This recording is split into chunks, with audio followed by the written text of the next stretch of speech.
En regardant la neige tomber par la fenêtre de son petit appartement de Chicago, Amy Bradley soupire. Ce sentiment de tension dans sa poitrine à l'approche de Noël ne disparaît pas. Cela faisait 7 ans qu'elle avait commencé à travailler comme rédactrice, à faire de la relecture et de l'édition d'œuvres littéraires dans une petite maison d'édition, menant une vie relativement stable. Cependant, l'ombre d'un « pas assez » la suivait toujours. Cette ombre s'assombrit surtout lorsqu'elle rentre chez elle. Son père, Richard Bradley, était un homme d'affaires prospère dans le domaine de la promotion immobilière.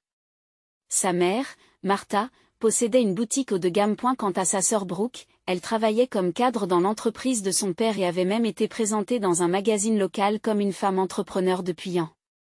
Amy, combien de temps vas-tu continuer à être un rat de bibliothèque? Ce salaire te conviendra-t-il à l'avenir? Pourquoi ne peux-tu pas être plus ambitieuse, comme Brooke? Les conversations à la maison tournaient toujours autour d'elle avec de tels mots. Traitée comme la moins douée de la famille depuis son enfance, Amy ne pouvait qu'acquiescer silencieusement. Elle décroche son téléphone portable et ouvre un message de sa mère arrivé il y a quelques jours. Nous organisons un dîner de famille chez Lucille pour Noël. 7 heures. Soyez là. Un message court et directif. Ce n'est pas un message qui demande une réponse. Lucille était le restaurant français haut de gamme le plus difficile à réserver de Chicago. Son père avait probablement obtenu des places grâce à ses relations. Amy se leva et s'assit devant son ordinateur. Sur son bureau se trouvaient des piles de livres de cuisine, et au mur étaient accrochées des photos de cuisine du monde entier. Amy avait une passion dont elle ne pouvait pas parler à sa famille, la cuisine. Depuis 4 ans, elle tenait un blog intitulé Amy's Kitchen Diary, consacrant ses week-ends à l'élaboration de recettes et à la photographie. Le nombre de ses lecteurs abonnés était faible mais en constante augmentation, et elle avait récemment commencé à recevoir de petites demandes d'écriture de la part de magazines de cuisine. Mais elle ne pouvait pas en parler à sa famille. Elle savait qu'ils n'en tiendraient pas compte et lui diraient qu'un tel hobby ne vous rapportera pas d'argent. Sur l'écran de son ordinateur portable s'affichait l'article qu'elle avait publié hier, une recette de Noël de canard rôti à l'orange et au romarin. Dans la section des commentaires, il y avait un message d'un lecteur. J'ai essayé de cuisiner sérieusement pour la première fois en utilisant la recette d'Amy. Ma famille a été impressionnée. Ces mots sont devenus sa petite source de confiance. Amy glisse son téléphone dans sa poche et ouvre son placard. Un dîner en famille après tant de temps. Que doit-elle porter? Ses yeux se posèrent sur son seul article de luxe. Une robe en cachemire vert foncé qu'elle avait achetée avec sa prime de l'année dernière. Cette année, murmura-t-elle doucement. 3 ans plus tard, la famille se réunit pour Noël. Cette année, elle pourrait peut-être participer aux conversations familiales. Cette année, peut-être qu'il verrait sa valeur. Cette année, elle serait peut-être traitée comme un véritable membre de la famille. C'est avec ces espoirs qu'Amy a sorti la robe. Amy respire profondément lorsqu'elle se tient devant Lucille. Les fenêtres du restaurant diffusaient une lumière chaude qui créait une ambiance de Noël. Elle baisse les yeux sur ses pieds en sortant du taxi, lissant les plis de sa robe verte avec des doigts légèrement tremblants. Plus question de fuir, se dit-elle en poussant la porte. L'intérieur du restaurant était orné de décorations élégantes, la lumière des lustres créant une atmosphère luxueuse. Sommelier et chef discutaient avec les clients. Et de la musique classique française emplissait l'espace. La réservation Bradley, la réceptionniste reconnut Amy et la guida immédiatement. En se dirigeant vers le salon privé situé à l'arrière, Amy ne peut s'empêcher de s'arrêter devant les plats magnifiquement exposés, comme dans une vitrine. Les assiettes parfaites, les couleurs des ingrédients, même la façon dont la vapeur s'élève, tout était comme une œuvre d'art. Un jour, moi aussi. C'est avec cette pensée en tête qu'Amy se dirigea vers la table réservée. Oh, tu es enfin venue, dit Martha, qui était déjà assise, en jetant à sa fille un regard scrutateur de la tête aux pieds. Un collier de perles brillait à son cou et, vêtu d'un tailleur Chanel, sa mère incarnait la beauté parfaite, comme toujours. Désolée d'être en retard, dit Amy d'une petite voix. Comme d'habitude, dit Richard, son père, en consultant sa montre. C'était un homme d'une 50aine d'années aux tempes grises, vêtu d'un costume coûteux ce soir aussi. Dégageant la dignité d'un homme qui a réussi. 6, cette robe, tu l'as essayée, n'est-ce pas, dit Brooke avec un sourire raffiné. Elle portait une robe de marque, des boucles d'oreilles en diamant et un maquillage parfait, comme si elle était sortie d'un magazine de mode. En se comparant à sa sœur, Amy a soudain eu l'impression que sa robe ne valait pas grand-chose. Portons un toast, dit son père en levant une coupe remplie de champagne millésimé. À une nouvelle année où toute la famille est en bonne santé et prospère. Tandis que tout le monde trinque, Amy réfléchit à sa propre réussite. Le mois dernier, son blog venait d'être sélectionné comme blogueur prometteur par un site web culinaire. Devrait-elle le dire à sa famille, mais elle a ravalé ses mots et s'est contentée de sourire. Brooke, parle-nous de ce que tu as accompli cette année. À la question de son père, Brooke commence à parler d'un nouveau projet immobilier dont elle s'occupe. La conversation s'est poursuivie sur le travail, les ragots sur les connaissances et les sujets politiques. Amy s'est contentée d'écouter, hochant parfois la tête. Alors que le plat principal est terminé et que le dessert est servi, Martha dit soudain, au fait, nous n'avons pas encore échangé nos cadeaux de Noël. Elle se leva et sortit des boîtes joliment emballées d'un sac de courses qu'elle avait apporté. D'abord, pour Brooke. Martha tendit une grande boîte à Brooke. Alors que Brooke la déballait avec empressement, elle vit apparaître un sac de marque Dernier Cri. Oh là là! C'est celui qui a une liste d'attente de 3 mois, même avec une réservation. S'exclame Brooke. Ensuite, le père a donné son cadeau à Martha. Il s'agissait d'un bon pour 2 semaines de vacances dans un centre de villégiature de luxe. J'ai déjà réservé pour le mois prochain, dit fièrement le père. Amy attend son tour avec une certaine appréhension. Elle avait préparé de petits cadeaux pour eux trois, des éditions limitées de livres qu'elle avait édités et des biscuits de Noël faits maison. Ce n'était pas cher, mais c'était des cadeaux qui lui tenaient à cœur. Brooke, le cadeau pour Amy? Martha lance un regard significatif à Brooke. Brooke sourit gentiment et tendit une petite enveloppe à Amy. C'est quelque chose de spécial. Avec un mélange d'attente et d'anxiété, Amy ouvre soigneusement l'enveloppe. À l'intérieur se trouve un simple morceau de papier. En le lisant, son visage se vide de son sang. C'est la facture du dîner. Qu'est-ce que c'est? C'est votre cadeau, le coût de ce repas. S'il vous plaît, payez, dit Martha à voix haute. C'est normal, non, dit Brooke en riant. Vous dépendez toujours de nous, alors il est temps que vous apportiez quelque chose à la famille, vous ne pensez pas? C'est vrai? Ce sera une bonne occasion de développer ton sens de l'indépendance, renchérit le père. Amy ne pouvait plus bouger, fixant la facture. Plus de $200 par personne pour un repas français haut de gamme pour 4 personnes.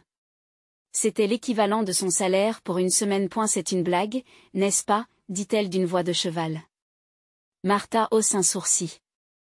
Tu as toujours été un boulet pour la famille, n'est-ce pas, depuis tes années d'études avec des notes dont personne ne pouvait être fier, jusqu'à ton travail dans une petite maison d'édition inconnue, et maintenant ton salaire. Amy tremble. Retenant désespérément les larmes qui menaçaient de déborder, elle sortit lentement son portefeuille. Priant pour que sa carte de crédit ne dépasse pas sa limite. Excusez-moi. Une voix discrète s'approche de leur table. En levant les yeux, ils virent un homme d'une quarantaine d'années vêtu d'un costume sombre. Ses yeux sont d'un bleu profond et son visage est empreint de gentillesse et de dignité.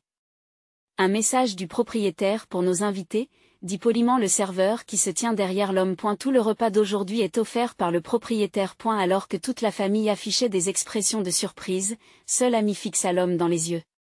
Il y avait quelque chose de spécial dans son regard, de la compréhension, de l'empathie et surtout du respect. Jacob Monroe, l'homme se présenta et fit une petite révérence à Amy. Je suis le propriétaire d'un Lucille. Merci d'avoir dîné avec nous aujourd'hui. Le propriétaire? Richard hausse un sourcil. C'est un honneur de recevoir un salut personnel de votre part. Jacob Monroe ne répondit pas directement aux paroles de Richard, mais observa tranquillement tous les convives. Ses yeux semblaient abriter une intention profonde. Au-delà des simples plaisanteries sociales. Je m'excuse pour l'expérience désagréable que vous avez eue dans notre restaurant, dit Jacob. Martha et Brooke se crispèrent. Elles devaient se rendre compte qu'il avait entendu leur conversation.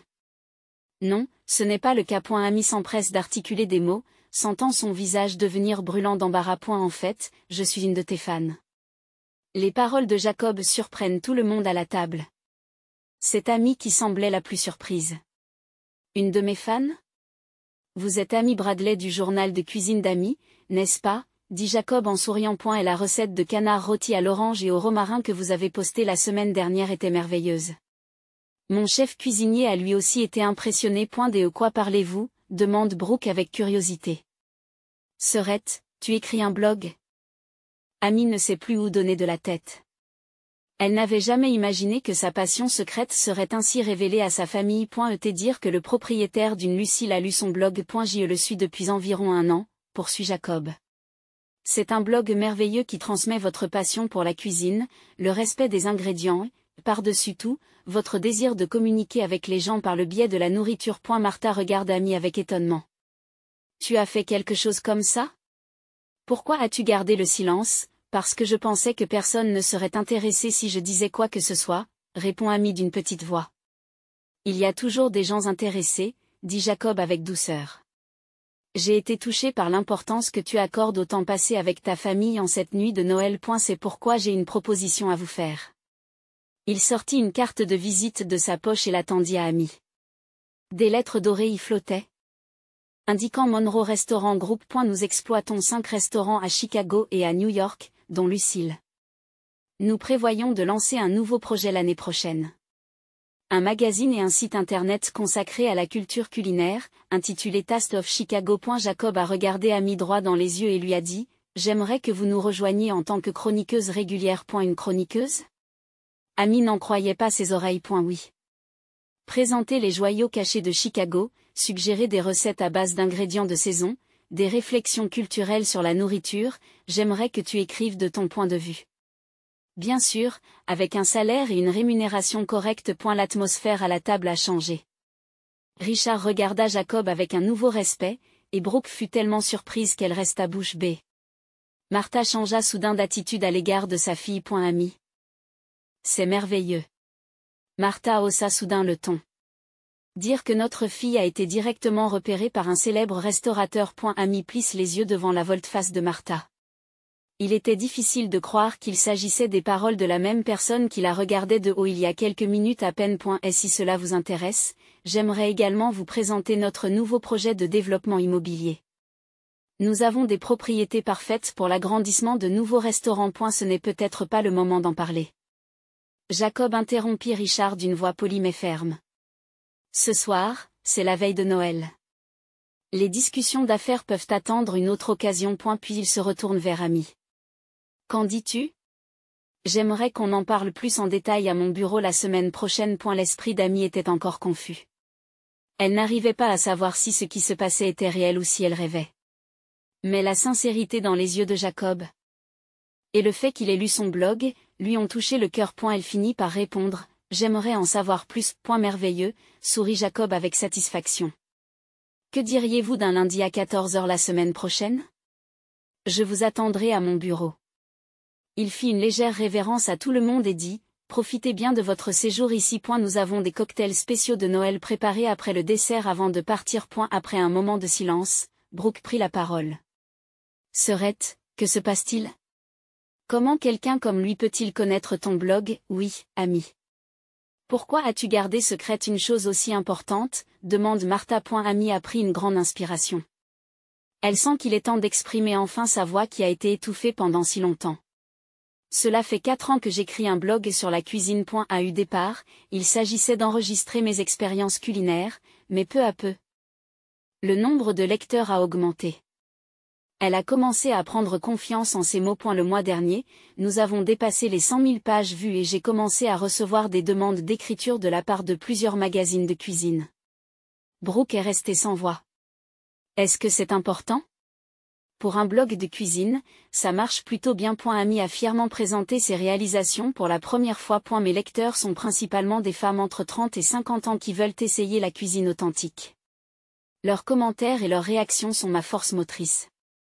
Au fur et à mesure qu'Amy parlait, elle sentait la confiance monter en elle. Une expression passionnée qu'elle n'avait jamais montrée devant sa famille est apparue sur son visage. Récemment, j'ai commencé à écrire non seulement sur la cuisine, mais aussi sur la culture alimentaire en général. Je présente les petits magasins d'alimentation et les marchés de Chicago, la façon de choisir les ingrédients de saison. Les conserves maison. Richard, qui écoutait l'histoire de sa fille, la voyait pour la première fois comme une femme d'affaires. Martha n'avait jamais vu sa fille parler avec autant d'éloquence et d'assurance. Pourquoi ne nous l'as-tu pas dit? Demande Martha. Sa voix avait une douceur qu'elle n'avait jamais eue auparavant. Amy hésite un instant, mais décide de répondre honnêtement. Parce que je pensais que vous vous moqueriez de moi si je vous le disais. Le silence s'abattit sur la table. Les mots d'Amy ont touché leur cœur. Ils semblent réaliser pour la première fois à quel point ils ont blessé Amy.je, nous ne l'avons pas fait exprès. Martha a commencé mais n'a pas pu continuer. Mais c'est différent maintenant, dit Amy à voix basse. Maintenant? Je connais ma propre valeur. Et il y a des gens qui la reconnaissent. Elle regarda dans la direction où Jacob était parti. Cette rencontre avec lui ne ressemblait pas à une simple coïncidence. C'était comme si une porte fermée depuis longtemps s'était entr'ouverte ce soir. On apporta les assiettes à dessert. Amy prit sa fourchette et brisa tranquillement la surface de la mousse au chocolat. Un an plus tard, pendant la période de Noël, Chicago était à nouveau recouverte de neige. Amy termina sa dernière relecture à la rédaction de It Taste of Chicago et ferma son ordinateur portable. À l'extérieur de la fenêtre, les illuminations de la ville commençaient à briller dans le crépuscule naissant. Sa vie a radicalement changé au cours de l'année écoulée. Depuis qu'elle avait accepté l'offre de Jacob, sa carrière était montée en flèche. Ce qui n'était au départ qu'une chronique hebdomadaire avait pris de l'ampleur grâce à la réaction des lecteurs. Et son article Amy's Taste Discovery, la découverte des goûts d'Amy, était désormais le projet phare du magazine. Ses articles en ligne enregistraient régulièrement le plus grand nombre de vues. Le mois dernier, elle avait signé un contrat pour son premier livre de cuisine. Amy, le manuscrit est-il prêt? Sarah, la rédactrice en chef, s'approche de son bureau. Oui, je viens de l'envoyer. Cette fois, il s'agit d'une émission spéciale de Noël sur le thème de la table familiale. J'ai hâte de le lire, dit Sarah en souriant. Au fait, tu viens à la fête de fin d'année ce soir? Jacob a hâte d'y être. Amy sentit ses joues s'échauffer. Sa relation avec Jacob avait commencé par un partenariat purement professionnel. Mais au fil du temps, un lien spécial s'était formé entre eux. Leur passion commune pour la nourriture, leur désir de faire plaisir aux autres et, par-dessus tout, leur reconnaissance mutuelle de la valeur de l'autre, tout cela les rapprochait. Bien sûr que je serai là, répondit Amy. Ça commence à 7 heures, n'est-ce pas? Après que Sarah a hoché la tête et s'est éloignée, le smartphone d'Amy a sonné. En regardant l'écran, il s'agissait d'un courriel de sa mère. Elle respire profondément avant de l'ouvrir. Amy, il faut que je te parle de quelque chose. Contacte-moi dès que possible. Mère. Amy fronce les sourcils. Les contacts avec sa mère avaient considérablement diminué au cours des derniers mois. Depuis cette nuit, sa relation avec sa famille avait subtilement changé. Bien qu'il les félicitait en apparence, il était clair qu'ils avaient des sentiments complexes quant à sa réussite.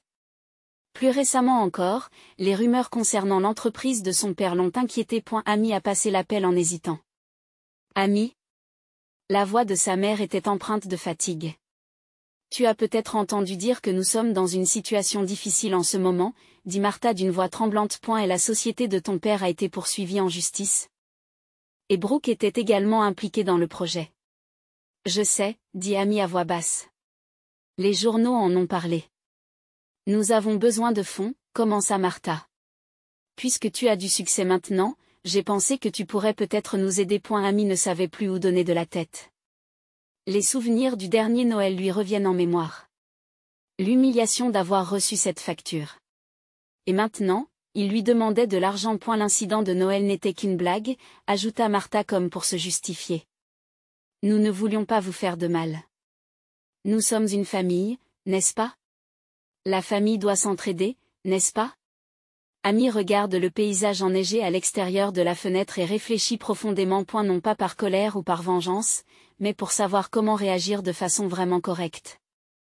Maman, dit-elle enfin. Je n'ai pas assez d'argent pour sauver votre entreprise. C'est vrai que je gagne plus qu'avant. Mais ce n'est que le début de ma carrière. Mais ton petit ami. Jacob.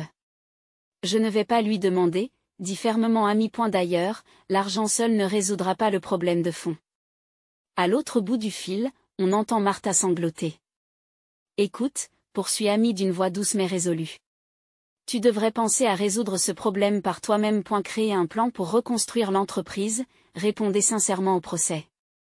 Et surtout, vous devez reconsidérer votre façon de faire des affaires. Mais comment faire?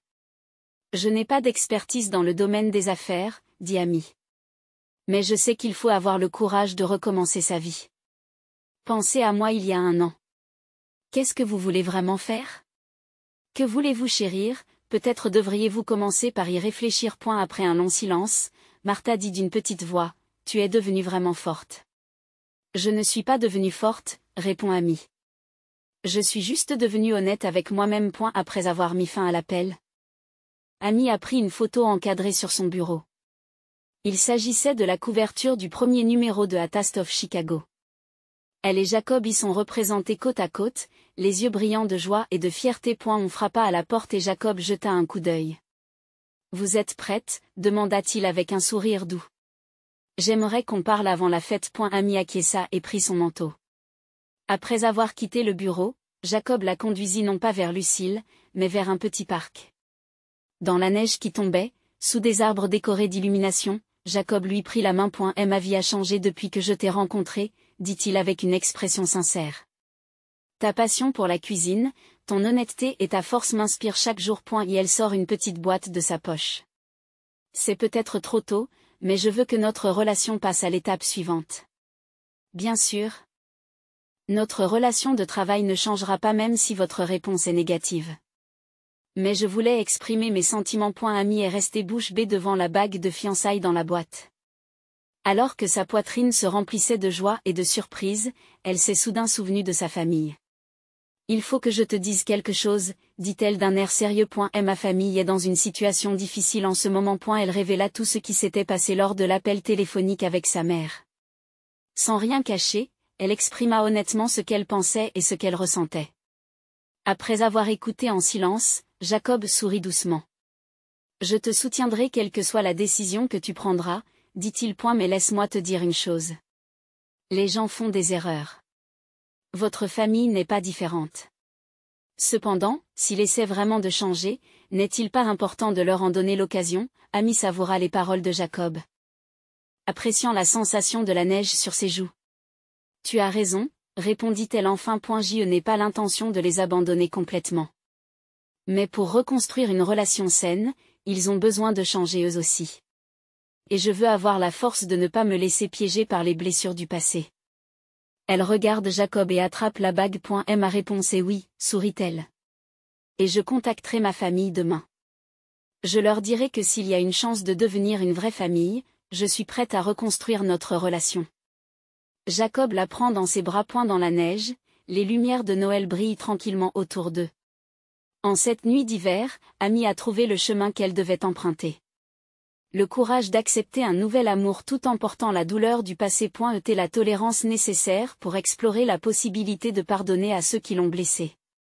Elle a finalement compris que la véritable force consiste à se lever, à aller de l'avant, parfois. À tendre la main. Les invités vont bientôt arriver, annonça poliment le serveur. Amy regarde autour d'elle dans la salle privée de l'Embrasse, le nouveau restaurant phare du Monroe Restaurant Group. 5 années s'étaient écoulées et sa vie avait pris une tournure qu'elle n'aurait jamais pu imaginer.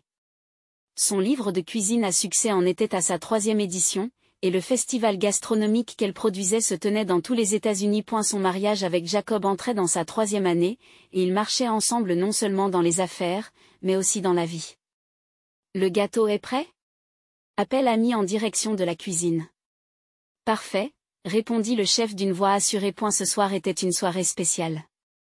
D'une certaine manière, c'était la conclusion d'une histoire qui avait commencé ce Noël-là. Il y a 5 ans. Amy respire profondément et regarde par la fenêtre. La vue nocturne de Chicago était magnifique. Et la porte s'ouvrit et le premier invité entra. Brooke s'approcha d'elle en souriant. Derrière elle se tenait un jeune homme qui tenait une petite boîte à gâteaux. C'était David, le fiancé de Brooke. C'est moi qui l'ai préparé, dit Brooke en ouvrant la boîte à gâteaux. Je suis encore en train d'apprendre, mais Amy ne pouvait pas cacher sa surprise. Que sa sœur puisse un jour faire un gâteau elle-même. Pendant que l'entreprise de son père se reconstruisait, Brooke a dû réorganiser sa propre vie. Après des essais et des erreurs, elle avait ouvert une petite boulangerie, qui était devenue une boutique très appréciée dans la région. C'est charmant, dit Amy avec sincérité. La décoration s'est vraiment améliorée. Ses parents sont ensuite apparus. Richard et Martha avaient l'air plus âgés qu'avant. Mais leur expression était empreinte d'humilité et de douceur. Désolée d'être en retard, dit Martha. Le travail bénévole à la banque alimentaire a pris plus de temps que prévu. Après s'être relevée du bord de la faillite, Martha avait commencé à travailler dans une banque alimentaire pour rendre à la communauté ce qu'elle lui avait donné. À eu début, elle a peut-être pensé à l'image, mais peu à peu, elle a trouvé une véritable joie à aider les autres. Richard, embrassé par sa fille, a dit d'une petite voix, « Grâce à toi, nous avons appris beaucoup de choses. » Son entreprise a survécu, même si elle a été réduite, et elle a maintenant construit un modèle d'entreprise qui donne la priorité à l'honnêteté et à la transparence. Enfin, Jacob entre dans la salle. Après avoir salué tout le monde, il se tient à côté d'Amy et lui prend doucement la main. Maintenant, profitons du repas spécial préparé pour ce soir, annonça Jacob. Sur la table se trouvait un plat spécial conçu conjointement par Amy et Jacob. Ce menu retraçait le parcours d'Amy depuis les débuts de son blog culinaire jusqu'à aujourd'hui. Au fur et à mesure que le repas avançait, la conversation s'est déroulée naturellement. Fini la tension et les faux sourires du passé, chaque personne a partagé honnêtement ses succès, ses échecs, ses espoirs et ses rêves. Au moment du dessert, Amy s'est levée et a pris son verre. Il y a 5 ans, à Noël, j'ai atteint un tournant dans ma vie dans un autre restaurant de la ville, commença-t-elle tranquillement. Ce soir-là, j'ai appris beaucoup de choses. Que la vraie valeur n'est pas dans les choses ou l'argent, mais dans le respect et le soutien mutuel. Et surtout, l'importance de vivre honnêtement avec soi-même. Elle a regardé chaque membre de la famille. Nous avons chacun suivi notre propre chemin. Il y a eu des difficultés. Mais je crois que ces expériences nous ont aidés à devenir de meilleures personnes. Des larmes perlèrent dans les yeux de Martha. Brooke acquiesce silencieusement. Richard écoute en silence, avec de profondes pensées. Nous sommes réunis ce soir non pas pour oublier le passé, mais pour célébrer le début d'une nouvelle relation. Le début d'une relation où nous reconnaissons et respectons nos différences, tout en nous soutenant mutuellement en tant que famille. Amy a regardé Jacob, qui s'est levé à son tour. Ils se sont tenus la main et ont souri à tout le monde. Nous avons une annonce spéciale à faire, dit Jacob. Au printemps prochain, nous accueillerons un nouveau membre dans notre famille. La salle s'est remplie d'applaudissements et de larmes. Même si les anciennes fractures n'étaient pas complètement guéries, l'espoir de la naissance d'une nouvelle vie leur donnait l'occasion d'une véritable réconciliation. Alors que la neige s'accumulait tranquillement sur les vitres de la fenêtre, Amy a réfléchi avec son cœur. La vie est imprévisible. Elle offre parfois des souffrances, parfois des cadeaux inattendus. Mais ce qui compte vraiment, c'est de ne pas se perdre dans ce voyage et de continuer à avoir le courage d'aimer. C'est le secret du bonheur qu'elle a trouvé.